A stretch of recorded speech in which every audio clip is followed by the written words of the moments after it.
నాకసలు నచ్చనే నచ్చవు. నాకేమో అయన్నీ చూస్తుంటే పిల్లకి ఎలా బావుంటాయని ఊహించేసుకోవటున్నా. ఈ డ్రెస్‌లో ఎలా ఉండిద్దా పాప అని చెప్పి. ఇంకా పాపకు కూడా అడిగితే నాకది కావాలి, ఇది కావాలంటది. దానికేం తెలీదు కదండీ పాపం. నచ్చితే నాకిదే కావాలంటది. మనం బయటోళ్ళ దగ్గర ఎలా ఉండాలి పిల్లలని మనం అనుకోని తీసుకుంటాం గదా! నీట్‌గా బట్టలుండాలని. అలా నేను ఒక్కొక్కటి చూసుకుంటున్నాను. ఏది మ్యాచింగ్ ఏది పిల్లలు వేసుకుంటే వాళ్ళు చిరాకిచ్చుకోకుండా ఉండాలండి బట్టలు. చిరాకుగా ఉంటే ఎక్కువ సేపు కూడా ఉంచుకోరు. ఇయన్నీ ఆలోచించుకొని నేను ఏదో ఒకటి తీసుకుంటున్నా. ఇంక ఇటువైపొచ్చి బాబుకైతే షాపింగ్ జేస్తున్నారు.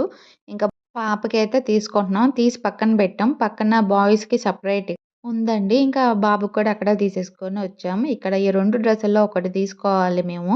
కానీ మాకైతే అది లేనిదే మాకు కావాలని చెప్పి కొంచెం సింపుల్‌గా కొంచెం గాగ్రా టైప్ వచ్చిద్దండి. అదైతే తీసేసుకొని ఇంక బయలుదేరామండి. ఇంకా ఈమైతే తెలుగే రాదండి ఈమెకి. మొత్తం హిందీయే మాట్లాడుతుంది.